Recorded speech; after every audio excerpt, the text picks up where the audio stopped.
Tonight on #Actors Life, we're taking a second look at our Limelight artists, and it's the premiere of our #Actors Life single series.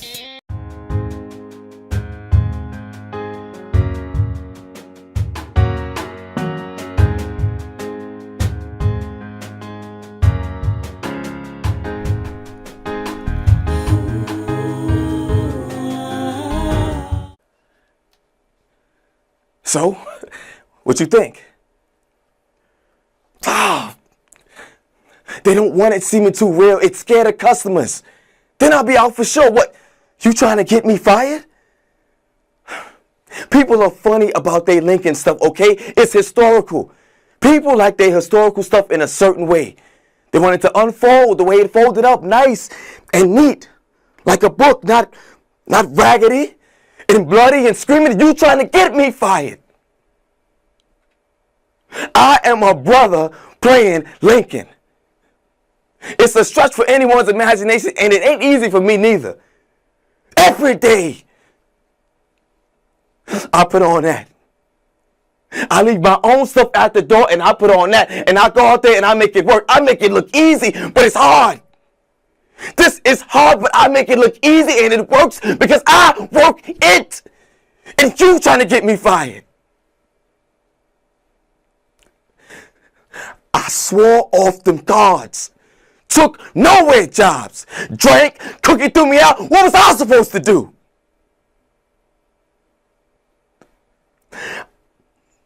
I saw that help wanted sign. I walked up in there. I looked good in that getup, and I agreed to that whiteface. And hey, they really dug it that me and Honest Abe got the same name, huh? It's a sit-down job with benefits.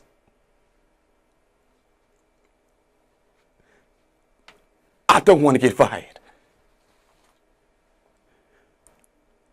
They don't they don't give you a good reference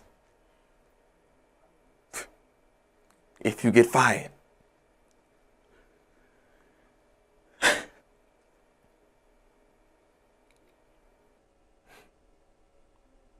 Now, I married a woman, a good woman. To this day, I can't say she wasn't a good woman. I married that woman with all the good graces and intentions of being hooked up and bound to her for the rest of my life. I was looking for her to put me in my grave. But you see, it ain't always what your intentions and wishes are. She went out and joined the church, all right? There ain't nothing wrong with that. A good Christian woman want to go to church and do right by her God? There ain't nothing wrong with that. But she got up there and got to seeing them good Christian men's. Got to wondering why I ain't like that. Soon she figured she got a heathen on her hands. She figured she couldn't live like that. The church was more important to her than I was. So she left, packed up one day and moved out. To this day, I ain't said another word to her. Come home and my house was empty. And I sat down and figured out I must have been a fool not to see she needed something I wasn't giving her. Else she wouldn't have went up to that church in the first place.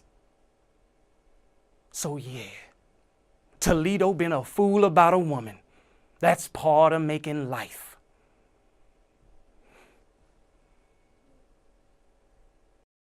Simple? No, it was never simple.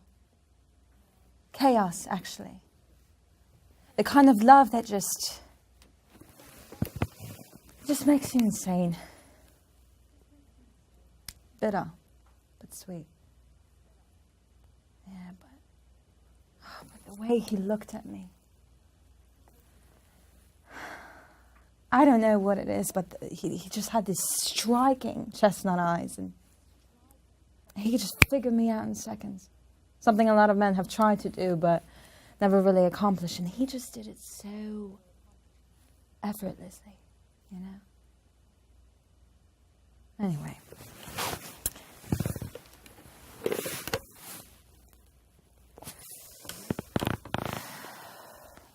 So you want to know if I murdered your brother, right?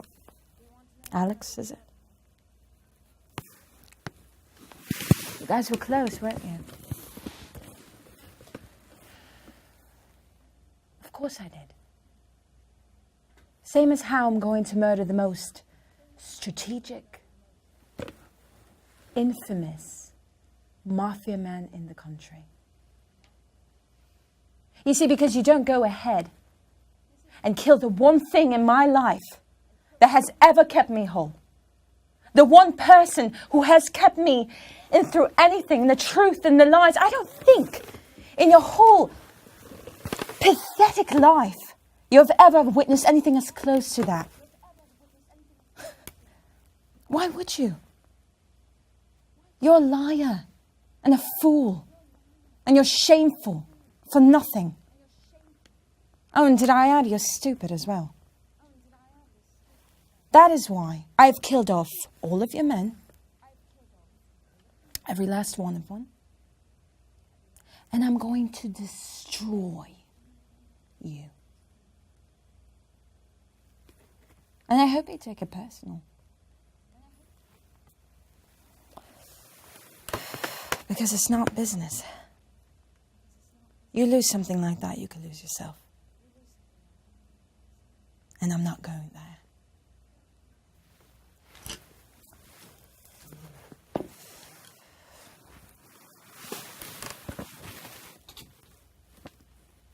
Any last words before you're damned to hell? No? Oh, well. Nice chat.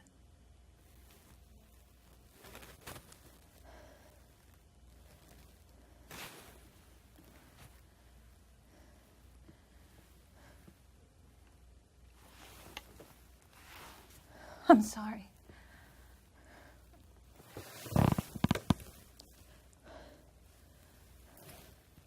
I love you.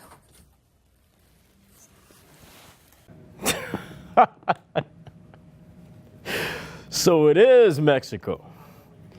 Juarez, the murder capital of the world.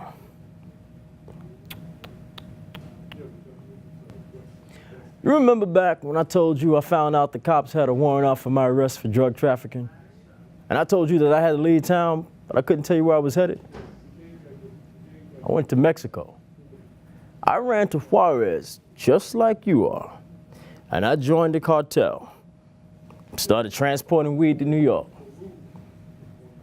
Yeah, life was good for a while, but they never gave me the big jobs. See, they only wanted my stateside contacts, and once they got that, that's when things just started happening. And this one night, my friend and I, we just hanging out on the beach, we just smoking and we drinking. And the two cops, they come and they walk up on us and they pull their guns. My friend said, listen, if they find the drugs on us, they're either gonna rob us or take us to jail, so we should just go ahead and shoot them now. And I says, no, we just need to do is just pay them off. So when the cops come in the range, my friend pulls his gun, shoots them both. They fired back and they killed my friend. I just ran. And as I ran, the cops shot me in the leg. But I managed to make it to a friend's house where he and his girlfriend took out the bullet. And that's when I found out that those two cops were sent by the cartel to kill us. After a couple of days, my friend said that he had to leave town for a few days. Said that I shouldn't leave the house, I should lay low and not use any lights because the cops, they'd be searching the neighborhood. So I just listened to the radio. And that's when I found out that one of those cops had died. Now, if I was caught, I was gonna be killed either by the cops or the cartel. And after 7 days, my friend, he hadn't returned. My leg became infected, so I needed some medical help. So I took some of my friend's girlfriend's clothes, disguised myself as a woman. I limped out into the street, try and make my way to a hospital. But I did find a coyote that was able to take me under the border, through a tunnel so I can get my way to Texarkana Hospital, where the doctors contacted police. And I was later arrested, tried, and I was sent to prison.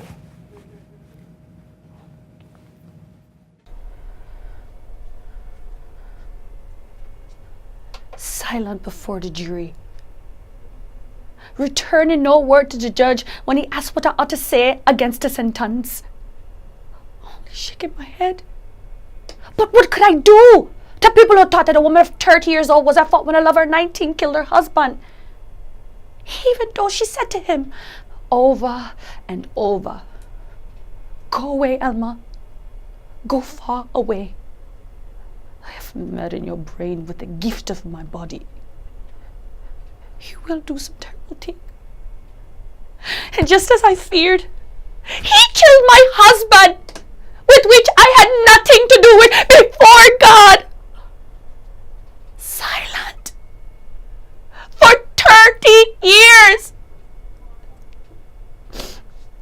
And the iron gates of Joliet swung as the silent trustees carried me out in a coffin.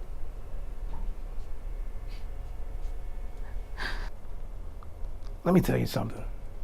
There's too much pain in the world to duck. Pain is everywhere.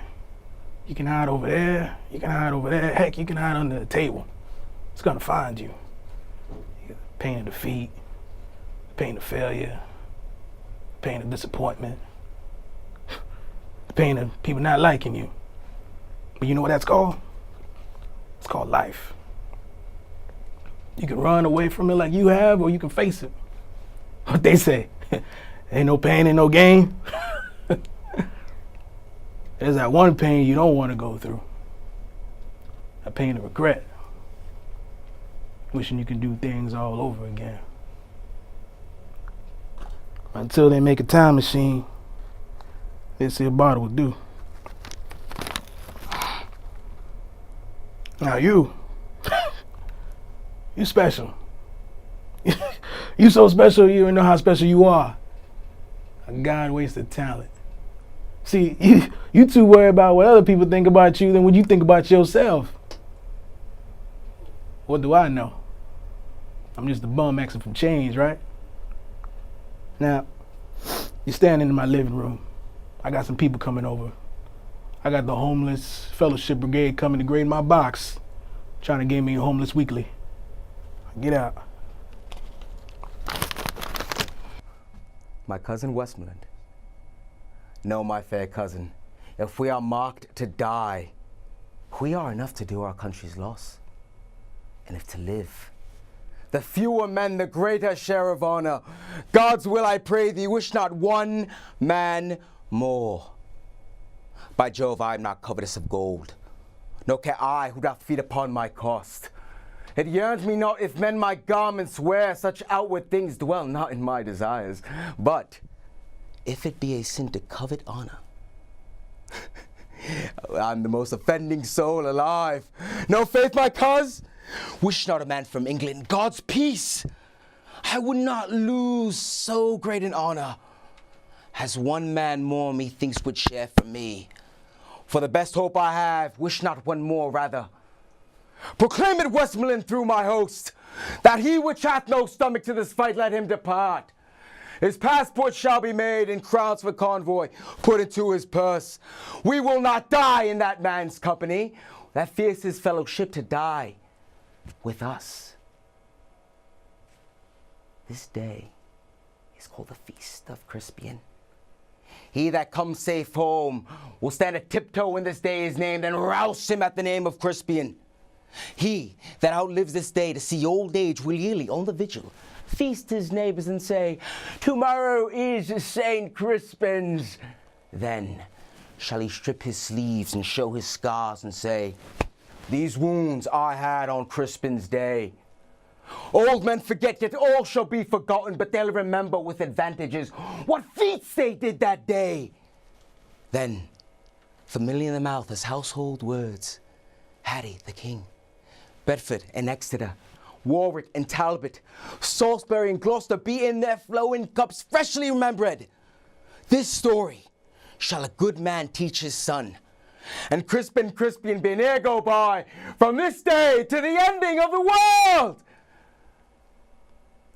But we in it shall be remembered. We few, we happy few, we band of brothers. For he today that sheds his blood with me shall be my brother. Be he near so vile, this day shall gentle his condition. And gentlemen in England now abed will find themselves accursed they were not here. And all their manhood's cheap, was then he speaks that fought with us upon St. Crispin's Day!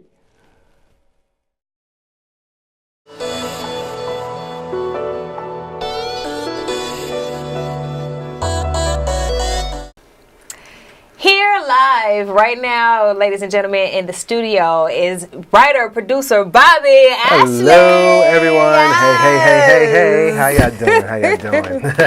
Thank you so much for being on the show. No problem. Anything for you, Shannon. Now, the Av, as we just saw a sneak peek of the show. Tell us about this wonderful web series that you have so eloquently created. That crazy show of mine. Okay. Well, you know, it all started with me. I'm from Brownsville, Brooklyn. So I wanted to write my reality. So, you know, it was from that point where I felt like I wasn't seeing too much of my reality being brought to the television screen. So I said, well, listen, I don't got no contacts on Netflix or HBO. Let me go my own route and create a web series online that folks can definitely generate, you know, more views for me, but get people talking about it and say, ooh, you bringing that reality, you know, into the entertainment, you know, lane. At the top of the show, I spoke about passion projects. Yes. And I understand the Av series was a passion project for you. Yes. I mean, working on a passion project as opposed to working on, I'll say, maybe like a project produced by like a big production company. Yeah. Lionsgate, Focus Films. How is that different for you? Oh, right. Well, first off, it was difficult because, number one, I just went into this project, you know, with the mentality of, okay, listen, I don't have a big budget, but I do have film friends. I do have resources that I can take and use and basically create something that a lot of people can't relate to. So I said, you know what? I'm gonna follow this quote Ava DuVernay said. She said, the only thing that moves you in this industry is your work. Yes. And I said, you know what, Ava, because you always hitting it. I said, I'm gonna do that. And that's what I did with this show. So it was hard, you know, but at the end of the day, you have to go through obstacles so that you can better yourself as an artist. Because I follow this other quote, you grow as you go. Yes. So yes, I'm growing as I'm going. Nice. Now, I know with most indie projects, it takes a couple of tries before the process is actually complete, you know, due to various hurdles, of course, like, you know, recasting or Lord like, you know, Jesus. production failures or replacement of cast and crew. So altogether, how long did it really take you to get this project completed? Well, I started this project in May, and I wrote the scripts, wrote the entire season, and I said, you know what, I know a couple of actors who can definitely come on board and put some auditions out there. And I said, okay, so we got everybody together. We did table reading in June. We started filming in July. And it took us some obstacles. We went into some, you know, bumps and stuff. But 3 months later, the project is out right now.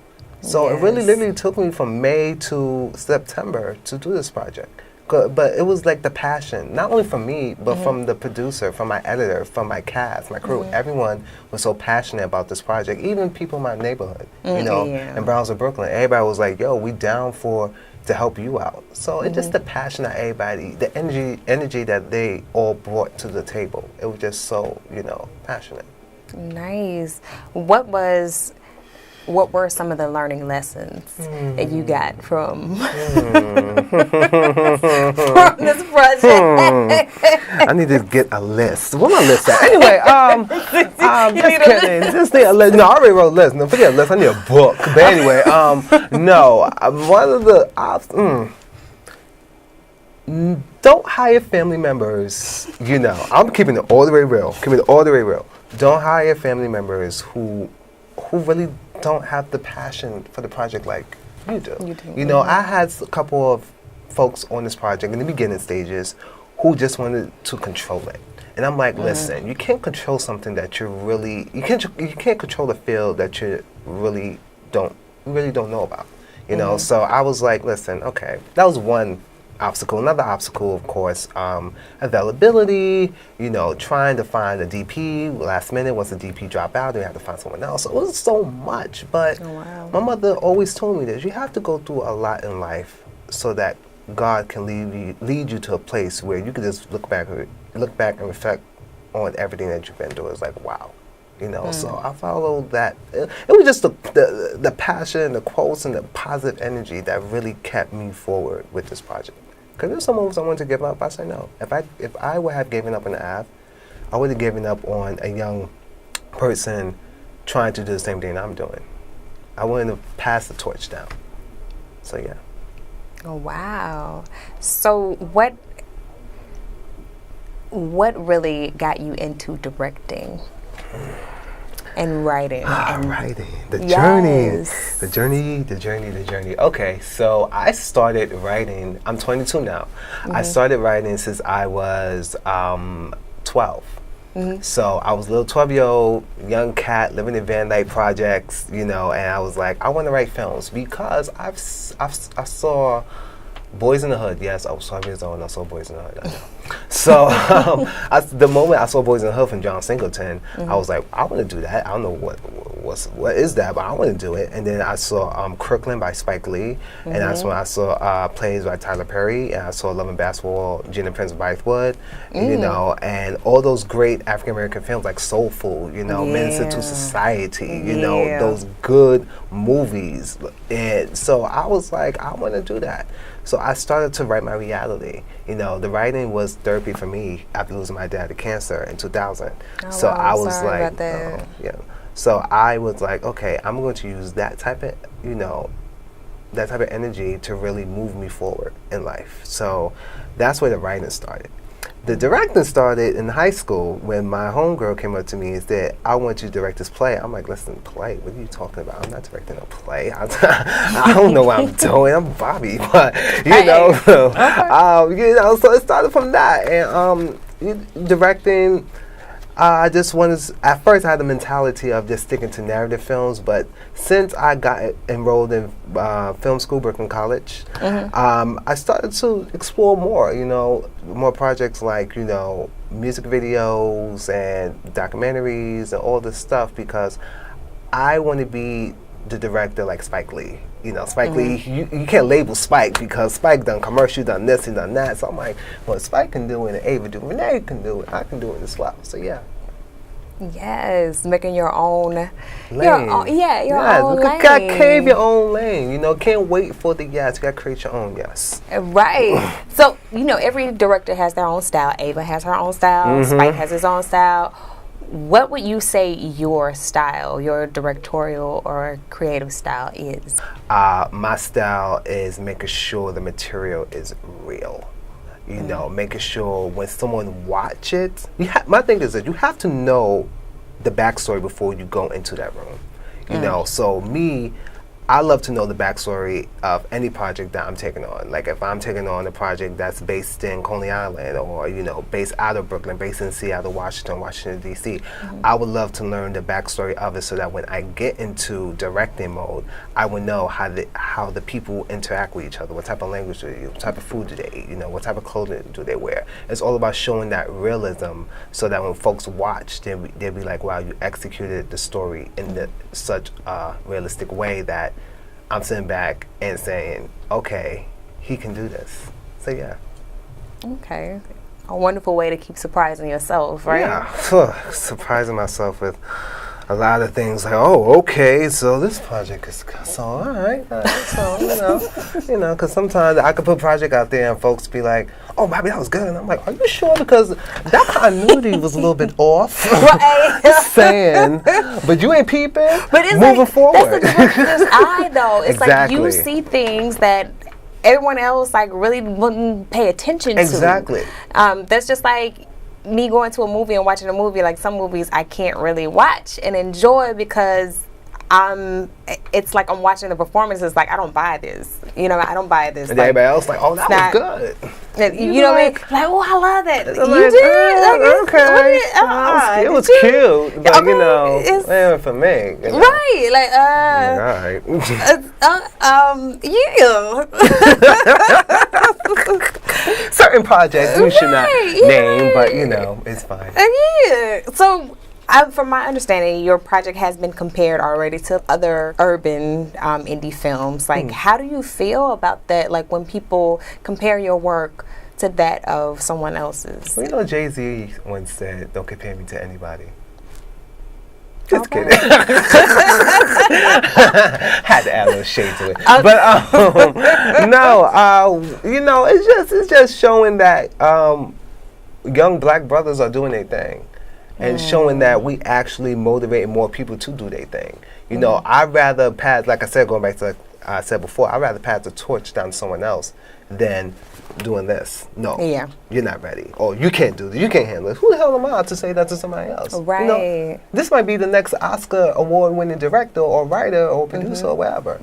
African American writer, producer, making that, carving that lane out for more people. So when people compare myself to other material, thank you. Other successful material, thank you. Yes. Because that gives me the confidence, it gives me the energy to create more content and allow more actors like yourself and allow more writers, allow more directors to come on board and collaborate. Because it's all about collaboration.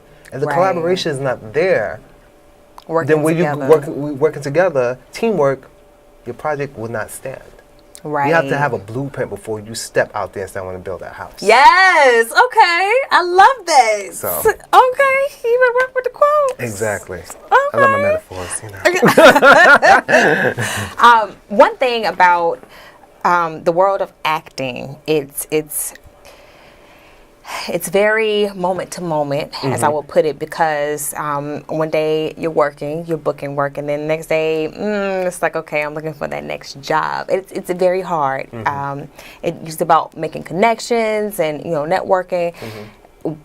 Would you say the world of directing is similar, or not so much?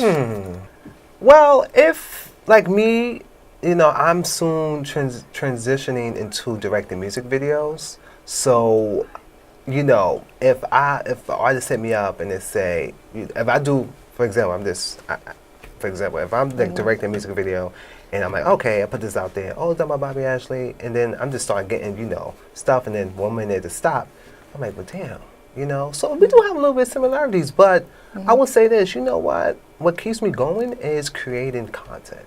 Not, again, going back to what I said, not waiting for that yes, creating your own yes. Because I love receiving the checks, but it's better to sign them. I'm just saying.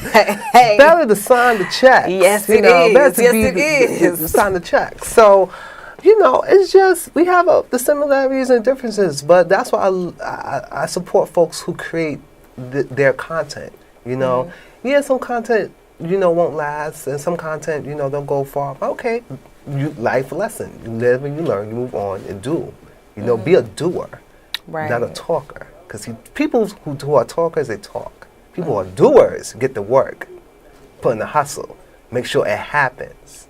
Don't say, oh, if, or it might, or say, oh, no, when, or it will. Yeah. Put that type of energy into the universe. Because what you put out there, my mother always told me this, what you put out there, you get in return. So that's why I follow that mojo every day. Yes. Okay. Well, I know you mentioned you were interested in, trying to direct music videos. What is next for Bobby Ashley? B.O.B. Yes. What's next for the B.O.B.? Okay. Yes, the B.O.B. What is next? B to the O to double B. Wow. Okay. The ad season 2. That's definitely happening. Okay. I'm working on the short film 2 actually. One is called Help a Sister Out. That's gonna be a comedy, and that is shooting for my directing workshop. That the title alone sounds interesting. Yes, it's gonna be very interesting. And then another one I'm working on is called Single Man Problems, and that's gonna be comedic.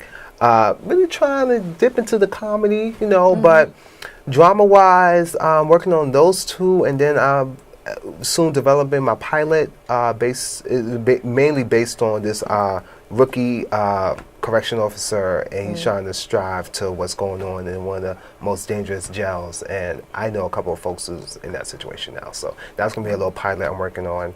And then, yeah, feature film. I cannot wait to write that. Like, I'm playing that right now in my screenwriting 2 class. So I see you just little. yeah, it's that project. It's called Can't Be Free, and it's just so dope. It's like compared to everything that's happening now.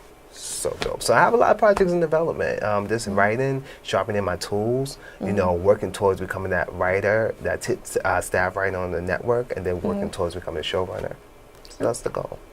Wonderful. Well, thank you so much, Bobby, No problem. for coming by the studio and talking with us and telling us so much about your wonderful projects. Yes, my wonderful project. Yes, and we look forward to seeing more from you. Yes, this definitely. This is the beginning for Bobby Ashley. B.O.B. So to check out more of Bobby Ashley's The Av and other upcoming projects, you can go to youtube.com/Joe Entertainment TV. Or it could be easier if you type in #pound the Av series together on YouTube, Facebook, Instagram, everywhere. It's going to take you straight to the page. I'm just saying. Yeah. Thank you. On the next #Actors Life, it's the second installment of our single series with our managers and agents roundtable discussion. Don't miss it.